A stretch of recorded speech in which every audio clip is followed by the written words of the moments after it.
하나님 말씀은 마가복음 1장 9절에서 11절까지 말씀입니다. 마가복음 1장 9절에서 11절까지 봉독해 드리겠습니다. 그때에 예수께서 갈릴리 나사렛으로부터 와서 요단강에서 요한에게 세례를 받으시고 곧 물에서 올라오실 때 하늘이 갈라짐과 성령이 비둘기같이 자기에게 내려오심을 보시더니 하늘로부터 소리가 나기를 너는 내 사랑하는 아들이라 내가 너를 기뻐하노라 하시니라. 아멘. 교회에 와서 가장 중요한 것은 하나님 말씀을 듣는 거죠. 하나님 말씀을 여러분 잘 들어야 됩니다. 믿음은 들음에서 난다 그랬기 때문에 설교를 듣지 않고는 여러분 영원히 살 수가 없어요. 설교가 안 들리면 설교를 들으려고 몸부림을 치셔야 돼요. 안 들리면 뭔가 기도를 하시든지 설교가 귀에 들어오도록 여러분이 노력해요. 제가 여기서 말은 하지만 제 말씀, 제가 한 말을 여러분 가슴 속에다가 막 집어 넣어줄 수는 없어요. 저는 그냥 선포하지만 여러분이 듣고 이제 깨닫고 말씀의 힘을 얻으세요. 이 시간도 말씀의 힘을 얻으시기를 바랍니다. 오늘은 예수님이 세례를 받으시는 장면을 말씀드릴 거예요. 예수님이 세례 받으셨다, 뭐 받았거나 말았거나 별 상관없지만은 예수님이 세례 받은 그 기사에서 우리가 깨달아야 될 것들이 있습니다. 느껴야 될 것이 있어요. 그래서 예수님의 세례를 왜 거기 요단강에서 받으셨는가, 또 세례 받을 때 어떤 현상이 일어났는가를 중심에 두고 설교를 들어보시기를 바랍니다. 믿음이 최고이다. 믿음이 최고이다. 오직 믿음으로만 의로운 사람이 되어서 하나님의 자녀가 되고 영원한 생명을 얻는다. 제가 수천 번을 여러분에게 드리는 말씀이에요. 여러분 좀 기가 따갑더라도 이게 굉장히 중요한 거예요. 굉장히 중요해요. 그래서 제가 반복해서 말씀을 드리고요. 그 믿음은 복음에서 나오는 진리를 믿는 믿음이어야 된다. 믿음도 아무 믿음이나 있으면 되는 것이 아니고 복음에서 나오는 교리, 그 진리를 믿는 것이 중요하다는 것을 자주 제가 말씀을 드립니다. 많은 사람들이 믿음이 무엇인지 잘 모르는 것 같아요. 교회만 나오면 믿는다. 교회만 나오면 믿는다. 믿으니까 교회로 오겠죠. 그래서 뭔가는 믿으니까 교회는 오는데 교회 다니는 것이 예수를 믿는 것이다. 그건 아닌 것 같아요. 똑바로 살고 좋은 일 많이 해서 세상에서 복을 받는 게 믿음이다. 그런 것도 있어요. 그럴 수도 있습니다. 그런데 그것이 이제 믿음이 아니고요. 바른 믿음이 뭔지 모르고 교회 다니는 사람이 참 생각보다 많이 있습니다. 여러분은 우리 교회에서 맨날 믿음이 무엇인지 바르게 들어서 아시지만 이거 잘 모르고 교회 다니는 사람 참 많이 있습니다. 이 믿음의 바른 교리는 복음에서 나와야 그게 올바른 진리다 하는 것도 제가 강조해서 말씀드렸고, 복음에서 나오는 진리란 뭐냐 그러면 복음은 예수님이 하나님의 아들이시고 그리스도가 되시고 하나님께서 약속하신 그 그리스도 메시아가 되신다는 것을 믿는 믿음이 바른 믿음이고 구원에 이르는 믿음이다. 그랬습니다. 이런 구원에 이르는 확신이 없는, 확실한 믿음이 없는 사람은 교회는 나오기는 하지만 언제 떠날지 몰라요. 풍전등화, 그저 바람 좀 불면 꺼지는 그런 겁니다. 그래서 왜 자주 자꾸 믿음의 중요성에 대해 말씀드리는 거 하면 여러분 믿음을 계속 지키기가 힘드니까 그래요. 그래서 그런 구원에 대한 확신을 우리가 가져야 되는데, 교회에 떠나는 사람들 보면 여러 가지 핑계들을 많이 하더라고요. 이런저런 이유들을 많이 대는데 제가 볼 때는 확실한 믿음이 없어서 그래요. 믿음을 몰라서 그래요. 믿음이 얼마나 소중한지 아는 사람은 그 믿음이 우리에게 주는 것이 얼마나 엄청난 것인가를 아는 사람은 어떤 불이익이 온다 해도 믿음을 버릴 수가 없어요. 몰라서 버리죠. 참 그래요. 이렇게 좋은 믿음, 이렇게 바른 믿음을 참 버린다는 것은 그건 몰라서 그렇지 알고는 못 버려요. 예? 다이아몬드가 다이아몬드인지 모르고 돌멩이니까 버리지 다이아몬드를 길에다 버리는 사람이 어디 있어? 예? 어떤 뭐 대가를 지불하더라도 그건 꽉 붙잡고 있는 거예요. 믿음은 다이아몬드보다 더 귀한 거예요. 그리고 붙잡고 있어야 돼요. 금년에 우리는 그 예수님이 누구시길래 우리가 믿어야 되는가? 우리가 믿는 게 참 중요하다 그랬는데, 그 예수님이 도대체 누구신데 그분을 믿어야 되는가? 또 뭐, 과연 그분이 하나님이시고, 과연 그분이 그리스도가 되시는가? 과연 그분이 우리를 죄에서, 죽음에서, 멸망에서, 영원한 지옥에서 건져내실 만한 그런 능력을 가지신 분인가? 그걸 우리가 살펴보고 있습니다. 뭐 그걸 안다고 해서 뭐 되고 모른다고 해서 안 되고 그런 건 아니에요. 몰라도 상관없습니다. 그러나 우리가 믿는 그 예수님이 어떤 분인지를 확실히 아는 것이 우리의 믿음을 지키는 데 더 중요할 것이다. 그렇게 생각해서 우리가 마가복음을 통해서 그 예수님이 어떤 분인가를 우리가 살펴보고 있습니다. 이 마가복음의 제목은 하나님의 아들 예수 그리스도의 복음의 시작이라. 예수 그리스도의 복음의 시작. 금년도 우리 교회 표입니다. 하나님의 아들은 좀 밑에 들어있는데 하나님의 아들 예수 그리스도의 복음의 시작이라. 복음이 예수님부터 시작됐다. 그러면 우리가 믿는 믿음은 복음에서 나온 것이고 그 복음은 하나님의 아들이시며 그리스도가 되시는 예수님에 관한 말씀이 예수님으로부터 시작된 그 말씀이 복음이다. 우리가 지난 시간에는 예수님보다 6개월 먼저 세상에 태어나서 예수님이 그리스도가 되심을 알리고 예수님의 길을 준비한 세례 요한에 대해서 살펴보았습니다. 오늘은 예수님께서 그 세례 요한에게 세례 받으시는 장면을 살펴보고 그 의미를 생각해 볼 것이에요. 그래서 예수님께서 요한에게 세례를 받으심이 오늘 설교 제목입니다. 예수님께서 요한에게 세례를 받으셨다. 왜 세례를 받았을까? 하나님이 사람에게 세례를 받는다? 좀 이상하다. 그런 의문점들을 가지고 한번 설교를 들어보시기를 바라요. 예수님이 이 세례를 받으셨다 그 말 속에는 첫째로 예수님이 참 사람으로 세상에 오셨다 하는 것을 알려주는 거예요. 오늘 본문 9절 말씀에 그때에 예수께서 갈릴리 나사렛으로부터 와서 요단강에서 요한에게 세례를 받으시고 그랬습니다. 성경에 우리가 교리를 배울 때 예수님이 어떤 분이냐라고 할 때 예수님은 참 사람이면서 참 하나님이시다 이렇게 배웁니다. 예수님이 사람이다 이러면 안 되고요. 예수님이 하나님이다 이러면 안 돼요.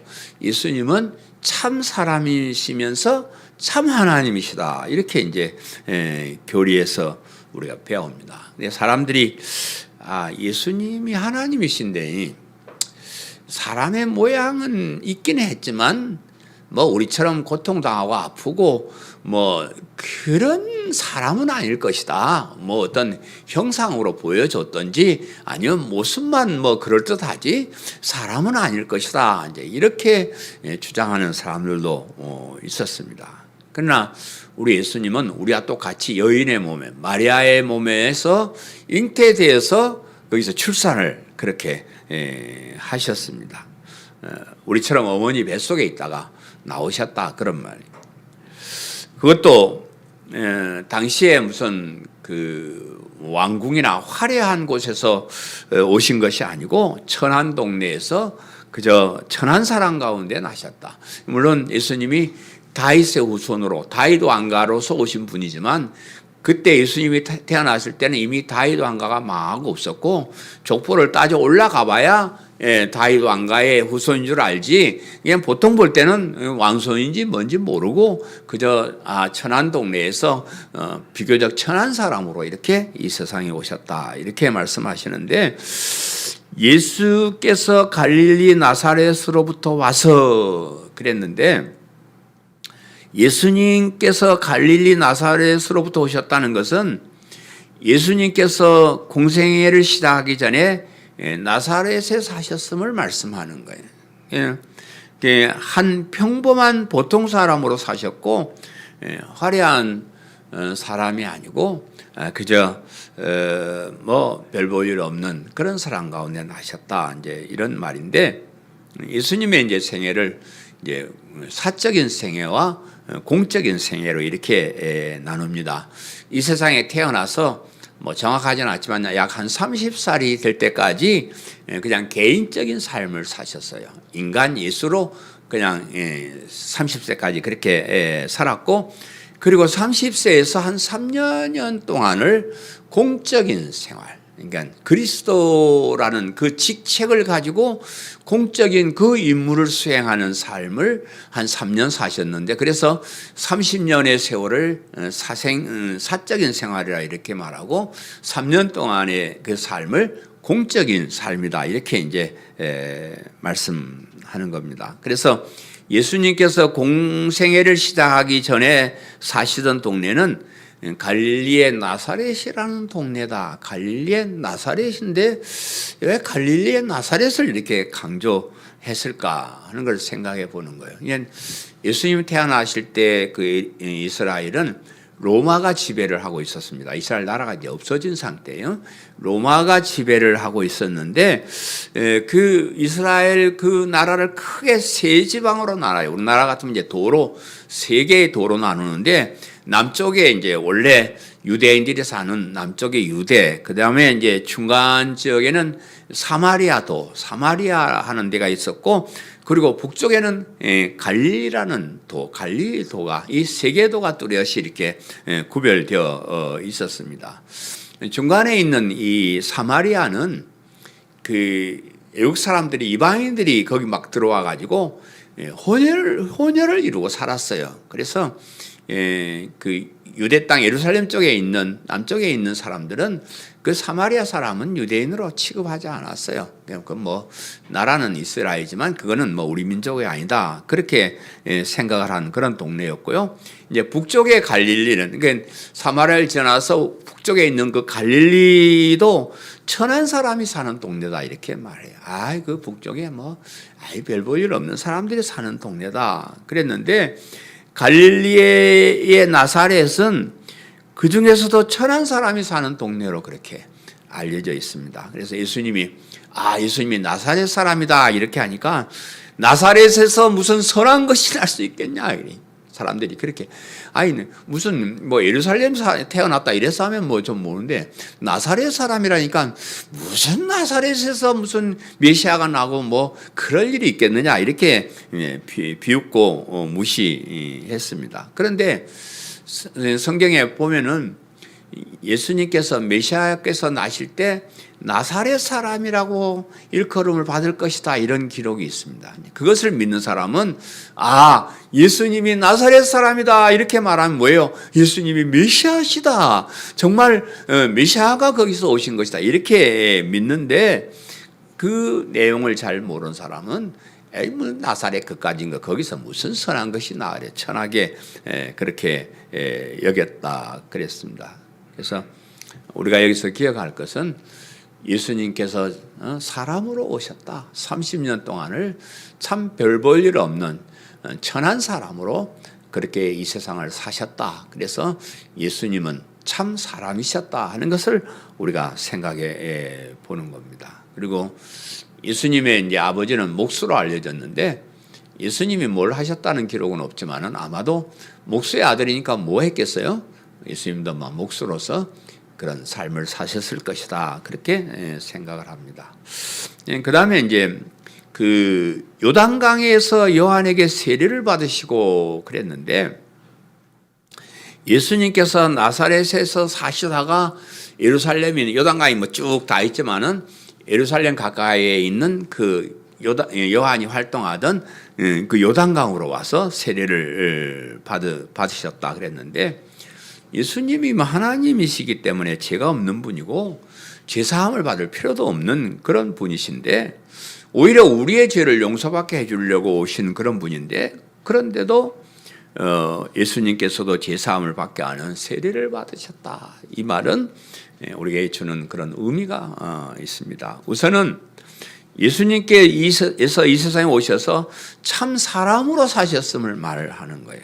모든 인간은 죄가 있고 죄사함을 받아야 할 필요가 있음을 말씀하고 있습니다. 예수님 같은 분도 사람의 몸을 입었기 때문에 죄사함을 받아야 되고 또 세례를 받아야 된다. 이렇게 말하면 우리 인간은 말할 것도 없죠. 우리들은 흉악한 죄악 가운데 사는 것이고, 우리에게 필요한 것은 죄사함을 받는 것이 필요하고 죄사함을 위한 세례를 받는 것이 중요하다 그랬습니다. 그래서 제가 자주 말씀드리지만 우리의 신앙의 시작은 내가 죄인이라는 것을 확실하게 깨닫는 데서 시작을 해요. 그것이 깨달아지지 않고 교회 다니는 사람은 참 신앙생활하기 어렵습니다. 바른 진리를 받아들이기 어렵습니다. 그래서 내가 좀 의로운데 괜찮은데 그런 사람들은 교회 와도 올바른 신앙을 못 가져요. 그래서 사람들이 왜 비교적 가난하고 또 망하고 어려움 당한 사람들이 예수님을 잘 믿느냐 그러면, 그런 것을 통해서 내가 흉악한 죄인임을 깨닫는 거예요. 그래서 올바른 신앙이 시작이 되는 겁니다. 또 하나는 요단강에서 세례를 요단강에서 받았다 하는 것이 우리에게 주는 의미가 있는데, 이 요단강에서의 세례는 예수님께서 개인적인 삶을 마치고 공생애로 들어가는, 그런 개인 인간 예수에서 그리스도로 이렇게 넘어가는 그런 시작점을 알리는 그것이 세례인데, 그것이 요단강에서 받았다 이렇게 이제 얘기하는 것은 의미가 있습니다.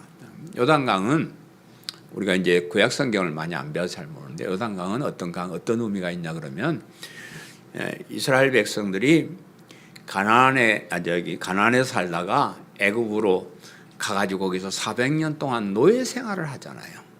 노예가 되었다가 모세를 통해서 이끌고 나와가지고 광야에 40년 동안 훈련을 거친 다음에 마지막으로 요단강을 건너서 새롭게 시작을 해요.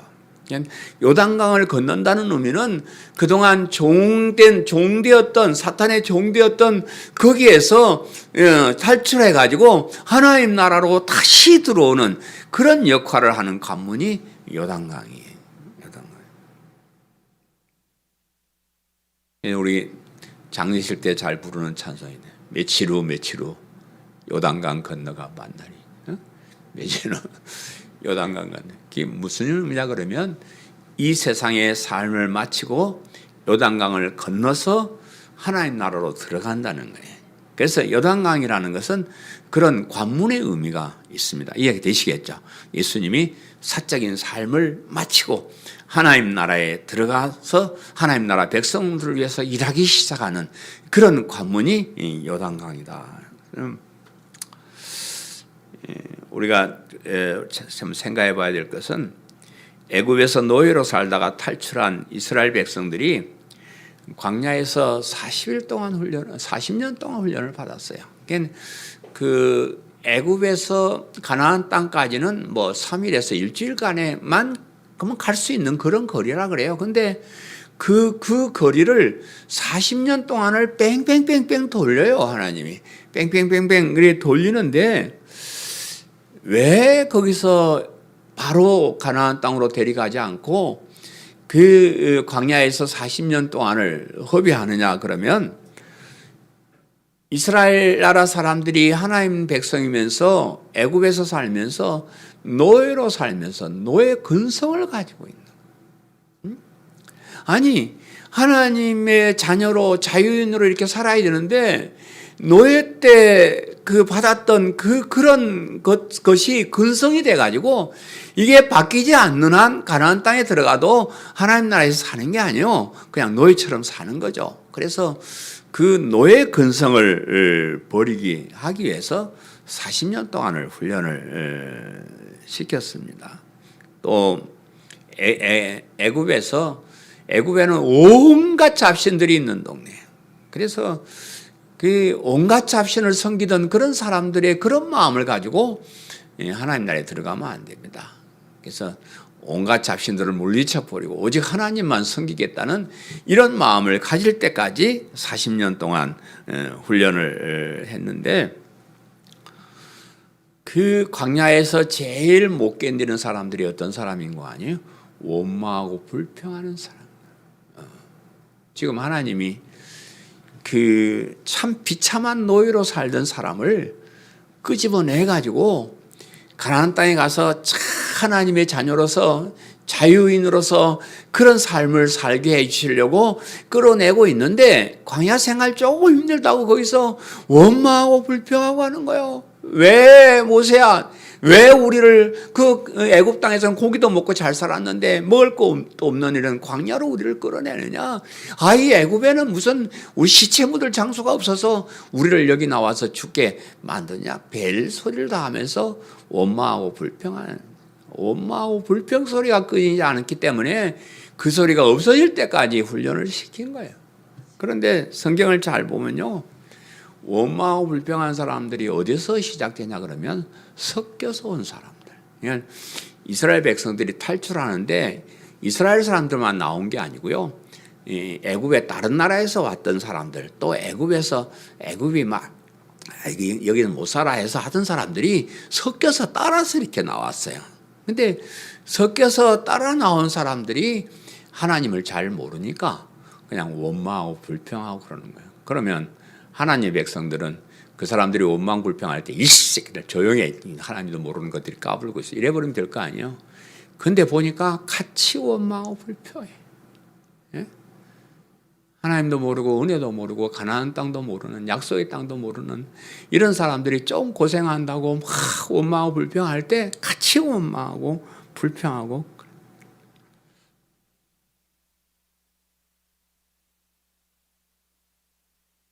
그런 마음 가지고는 하나님 나라에 들어가도 별 볼 일 없습니다. 그래서 거기서 훈련을 시켰는데요, 사실은 그 애굽에서 나올 때 20살이 넘는 사람들은 광야에서 다 죽었어요. 그런 근성이 심해가지고 거기서 나온 사람 다 죽고 그저 새롭게 태어난 젊은 사람들이 그런 근성을 버리고 가나안 땅으로 들어가게 되는 겁니다. 또 그 우상 숭배를 하는 마음 그대로 둬서는 안 되잖아요. 철저하게 우상을 버리고 그래. 아론도 모세가 시내산에 안 내려오니까 금송아지를 만들어 가지고 그것이 너희를 애굽에서 탈출하게 된 하나님이다 이따위 소리 했어 그렇잖아요. 근성이 그 애굽에서 살던 그 근성이 없어지지 않아서 그렇습니다. 그래서 이런 노예 근성을 버리고 스스로 생각하고 책임감 있게 살고 자신의 삶을 스스로 개척하면서 살게 하려고 그랬어요. 그래서 하나님의 백성으로 자부심을 가지고 살게 하고 하나님 뜻을 따라 열심히 살게 하도록 그렇게 훈련을 하는 겁니다. 하나님도 사랑하고 이웃도 사랑하고 섬기는 삶을 살도록 하나님 나라인 가나안 땅에 들어가기 전에 광야에서 훈련을 받아야 됐다. 그래서 그 훈련을 통과한 사람들만 이제 가나안에 가는 겁니다. 가나안에 들어갔는데 그 훈련을 통과하는 사람들이 요단강을 건널 때 뭘 메고 나갔냐 그러면 하나님의 약속의 말씀이 들어있는 언약궤를 먼저 메고 이제 들어갑니다. 요단강이 펄펄 넘치는데 제사장들이 그 언약궤를 메고 요단강에 들어가니까 물이 그냥 쫙 갈라져서 지나가게 된 겁니다. 그래서 하나님의 말씀을 따라 살겠다는 각오를 하는 거예요. 우리가 이제 가나안 땅으로 들어가면 거기는 오직 하나님의 말씀, 하나님의 약속을 붙잡고 우리가 살겠습니다. 그래서 하나님의 말씀을 앞에다 더 세우고 따라가는 거예요. 그런 삶을 하나님이 기대하시는 거예요. 우리가 신앙생활을 하면서 참 중요한 것이 그래요. 우리가 신앙생활을 시작했다. 우리가 세상의 사탄의 종에서 벗어나서 이제 하나님 자녀로 가는 그 관문에서 가장 중요한 것이 원망하고 불평하지 않는 거예요. 감사하는 거예요. 예? 하나님이 우리에게 다시 하나님의 백성이 되고 영원한 생명을 주신 것이 얼마나 감격할 일인데요. 얼마나 좋은 일인데요. 얼마나 엄청난 복인데요. 그런 엄청난 것을 받고 작은 일에 원망하고 불평하고, 그거는 우리 신앙인에게 있어서는 안 될 거예요. 우리는 어떠한 환경이 와도 우리는 감사하면서 살아요. 어떠한 속에서도 하나님 우리에 감사하고 감개하고 살아요. 그것이 우리의 기본이고요. 또 하나는 하나님의 말씀대로 사는 것. 사람의 얘기는 소용없습니다. 제가 이렇게 설교할 때마다 강해 설교를 하는 것은 제 개인적인 얘기는 아무 소용이 없는 거예요. 그거 별거 아니에요. 하나님의 말씀만 변하지 않는 확실한 진리예요. 사람의 경험이나 사람의 이야기 소용없습니다. 사람의 얘기는요, 들어보면 거짓말이 그냥 10중 8구고요. 자기 대변이고 자기 궤변이고, 여러분 사람들 얘기 귀 기울이지 마세요. 하나님이 뭐라고 말씀하는가 중요하죠. 사람이 뭐라 말하는 게 무슨 중요해요. 저도 뭐 어떤 때 보면 누가 억울한 말도 하고 뭐 별욕도 하고 막 그런, 아니 사람들이 하는 말 별거 아니에요. 뭐 그러고 마는 거죠. 하나님께서 뭐라고 하시는가가 중요하죠. 하나님 말씀 붙잡고 하나님 약속 붙잡고 나갑시다. 그것이 우리의 신앙의 출발점. 예수님께서 요단강에서 세례를 받으셨다는 것은 이런 의미들이 함축되어 있어요. 첫째 뭐라 그랬어요? 예수님도 참 사람으로 오셨다. 우리와 똑같이 고통을 당하고 어려움을 당하는 사람으로 오셨고, 그래서 제사하며 세례를 받는 그런 형식을 취했다. 그리고 요단강에서 세례를 받으셨는데 요단강이 그 주는 의미, 우리가 종로릇 하던 그런 삶에서 하나님의 자녀가 되는 이런 자유로운 세계로 들어가면서, 또 예수님은 사적인 생활을 마치고 공적인 그리스도로의 삶을 삶으로써 시작되는 그 요단강에서 세례를 받으셨다 하는 것이 중요하다 하는 것을 기억하시기를 바라고요. 그 다음에 두 번째는 예수님은 하나님의 사랑하는 아들이셨다 하는 거예요. 오늘 10절 11절에 곧 물에서 올라오실새 하늘이 갈라짐과 성령이 비둘기같이 자기에게 내려오심을 보더니 하늘로부터 소리가 나기를 너는 내 사랑하는 아들이라 내가 너를 기뻐하노라 하시니라. 예수님께서 세례를 받으시고 물에서 올라오실 때 하늘이 쫙 갈라지면서 하늘에서 성령님이 비둘기 같은 그런 모양, 비둘기가 온다는 거 아니고요, 비둘기 같은 그런 모양을 가지고 예수님께 내려오셨는데 그것을 예수님이 보셨다 그랬어요. 그리고 하늘로부터 소리가 나기를 너는 내 사랑하는 아들이라 내가 너를 기뻐하노라 하시니라 그랬어요.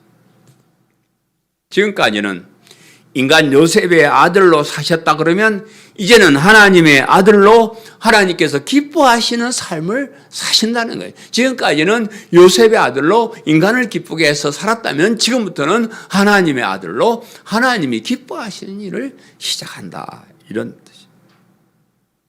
물론 예수님은 그때부터 하나님의 아들이 되신 게 아니에요. 여러분 오해하시면 안 돼요. 원래 하나님이셨고 원래 하나님의 아들이셨지만 사람들에게 공생애를 시작할 때 한 번 더 공포를 하는 겁니다. 이 사람이 그냥 개인적인 삶을 살았지만 인간일 뿐만 아니라 이분이 하나님이시다, 하나님의 아들이시다, 이렇게 선언을 하는 거예요. 이 선언 속에서 성령님께서 임하셨다 이렇게 말씀하셔요.